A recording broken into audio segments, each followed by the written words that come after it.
Hey guys, welcome back to Clownfish TV. This is Neon. I am here with Geeky Sparkles. Hello. We're going to talk about Chris Hemsworth throwing shade at the last Thor movie. And the Mary Sue's curious as to why would he do that? Why would he do that? Well, it's Rachel Leishman who just desperately wants attention. Part of it. Why would he do that? He did it because the movie was shit. It lost money, and he's not proud of it. Well, he said his kids' friends were making fun of him. And he's being made fun of by 8-year-olds. Yes. Yeah. I mean, you know you'd done screwed up, right? But I think he's just to a place in his life where he's 40 now. He says he wants to just try new things. And I think, you know, he got the role when he was 25, and he said he was really glad to have it. But he also said throughout doing it, he felt sometimes like his character was more security guard than involved like everybody else. And while other people had really great things to say about him, they say he's a sweetheart, he's really welcoming, his character couldn't have been played by anybody else, that kind of stuff. He feels that he could have been replaceable, and that, you know, I honestly think he wishes he could do another Thor movie and do it right. Yeah, an actual Thor movie. That's the thing. We haven't really gotten. I mean, the first one I thought was pretty good. Second one was terrible.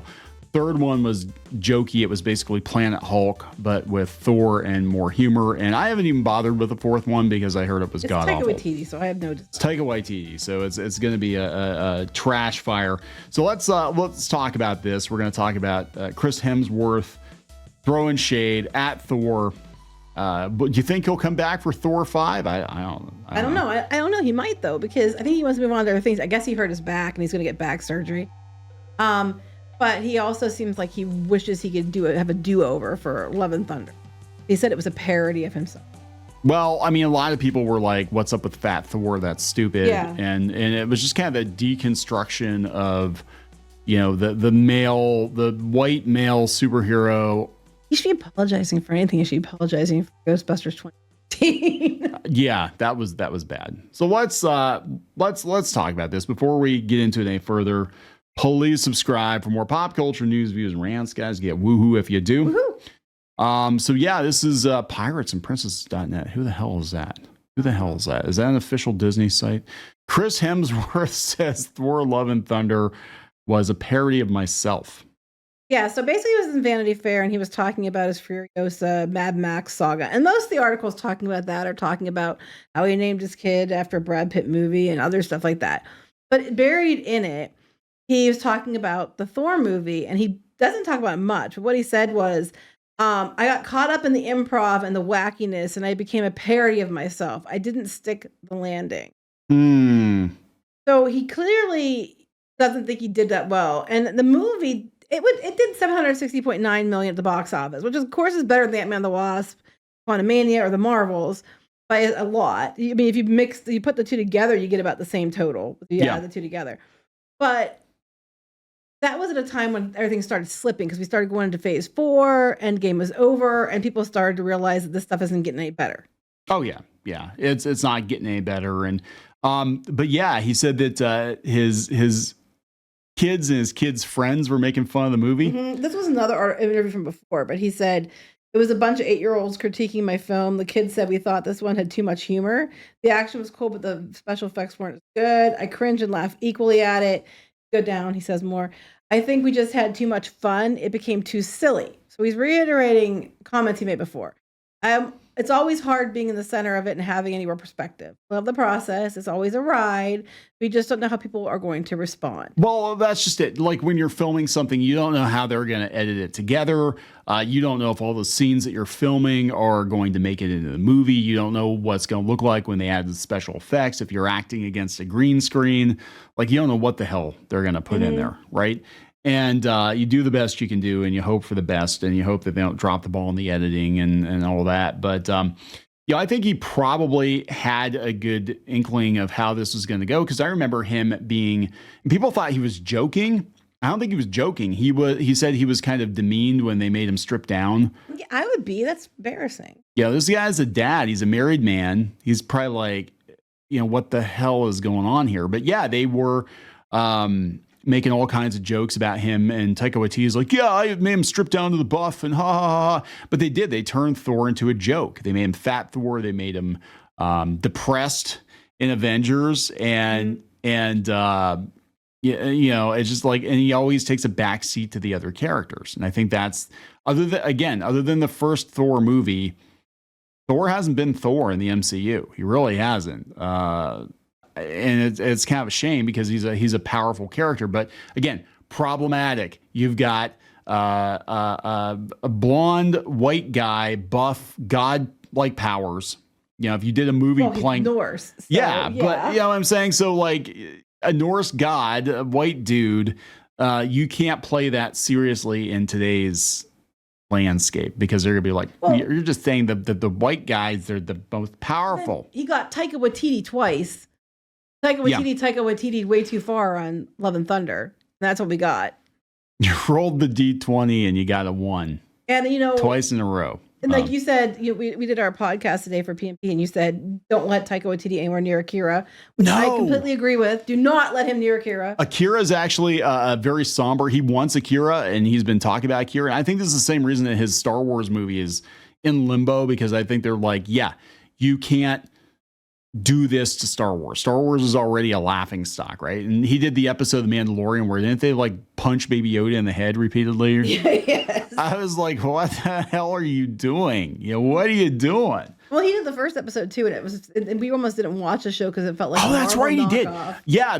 Okay, so this is true. Watching The Mandalorian for the first time, I hated the first episode. There were parts of it that were okay, but then there were parts of it that didn't make any damn sense. But the Marvel humor, like when the alien guy was asking where the bathroom was and stuff like that, I'm like, that's not Star Wars. That's very Marvel. And it's like, oh, Taika Waititi. Okay, that explains it. Explains so much. And then after that, it got better. But a couple times, more than once, Hemsworth has been out there making comments, basically saying that he doesn't feel that it was his best work. That he doesn't come out and throw it under the bus, but the gist basically is, I think they went too silly.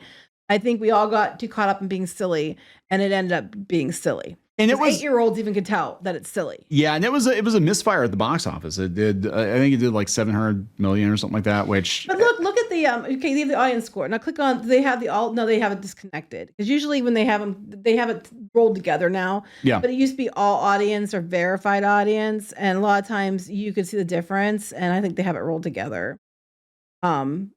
Yeah, I think they rolled the number together. But usually, if you look at the verified, they go by whatever the verified audience score is. They don't actually do like they don't do like a median score, and that one usually can be cheated.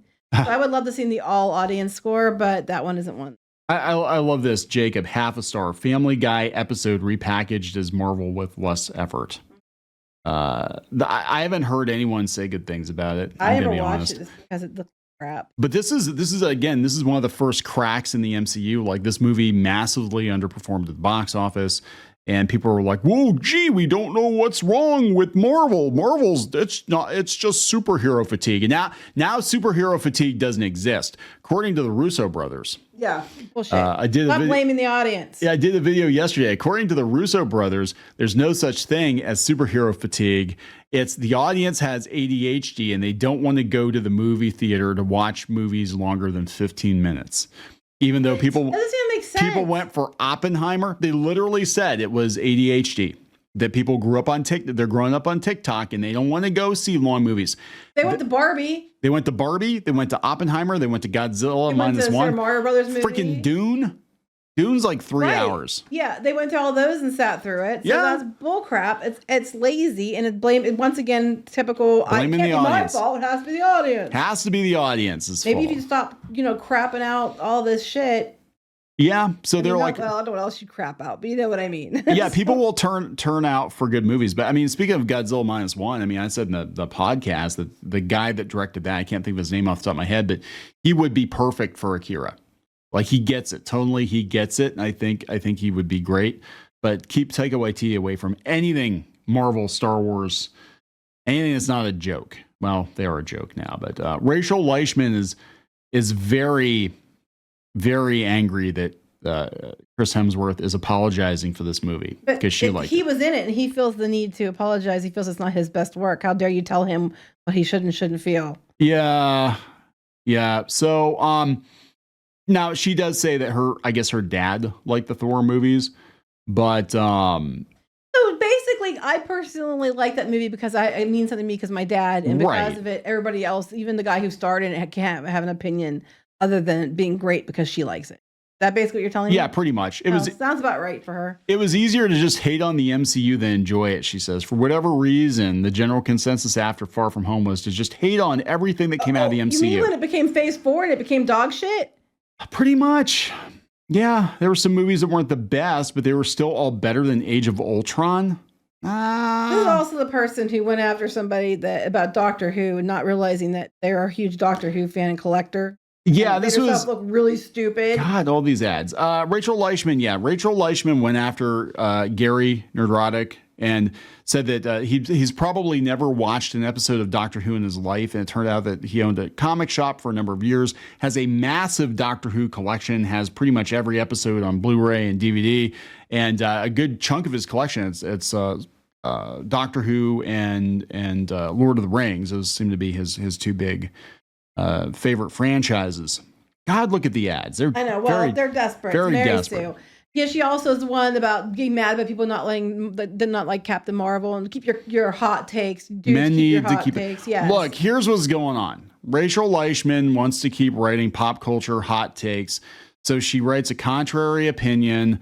And people click on the article and they go to the site. Even with the ad blocker on, I'm still getting all kinds of ridiculous ads on their site, which I don't know how they're doing that, but okay. And she needs to keep her job. That's the thing is, I mean, basically look, she's allowed to like. She's allowed to. I'm You're not allowed going to. to fault her for liking it if she likes it. I mean, it makes sense. She likes a lot of other things that suck. So, if she's allowed to like it if she wants to, that's cool. The problem is, I have a problem when you're telling other people they can't have opinions about things, but only you can. If she's allowed to like it, that's fine. We disagree. Chris Hemsworth apparently disagrees. Yeah, I know. And he was in the damn thing. So, like my grandfather, RIP, and I love my grandfather dearly, and he passed away about 10 years ago. One of his favorite movies was Nothing But Trouble, which I don't know if you've seen this movie, but it was god awful. It was Dan Aykroyd and Chevy Chase and Demi Moore, I think, was in it, and Dan Aykroyd was this old judge, and they wind up in this like going to like Bumble Squattsville, and it's a ridiculous, stupid movie. All I remember from it was they had a roller coaster where the judge would like send people into a wood chipper and the bones would come out. But yeah, I do remember that. And then he had a fake nose, so he's eating a hot dog and the hot dog was coming out of his nose. It was ridiculous, but my grandfather loved this movie. He also likes Sling Blades. Is that trash? He also loved Sling Blade. Yes, that was one of his favorite movies too. But that being said, I can't say that Nothing But Trouble was a good movie, you know? And I'm sure Dan Aykroyd's probably like, yeah, I wish to God they never did that movie. But you know what I'm saying? I can't say it's a good movie, but I have a special place for it because my grandfather used to watch it, and I would suffer through it to watch it with him, but it wasn't a good movie. It kind of like I made the kids suffer through The Lost Boys, and it didn't age as well as I thought it did. Well, most of the 80s movies, like, they watch it, it was so good, like Never Ending Story and stuff, and they're just like, this was... Never Ending. Yeah, it's so weird. Like when you're 8, they're like the best movies ever, and you watch them on HBO, and you're like, God, this is so awesome. This kid's riding around on a freaking dragon, and he's chasing down the bullies, and then you know, and I can appreciate the special effects, but I'm like, objectively, it wasn't the best movie ever made. There were some individual scenes that were fantastic, and there definitely is a place for it in nostalgia. And same with cartoon shows we used to watch and all that. It's just kind of like, but that being said, Chris Hemsworth was in it. He was disappointed by it. I don't blame him. It's not Thor. They don't know what to do with Thor. They want to do everything with Thor, but make Thor Thor, because I believe Thor is problematic current year. Don't know. I'm hoping they don't make any more. Yeah, let's hope they don't make any more. At least not, if they do make any more, I hope it goes back to being like the first one and not the last one. Are we going to wrap this up? We're going to wrap this up, guys. Please subscribe for more pop culture news, views, and rants. We'll talk later. Bye.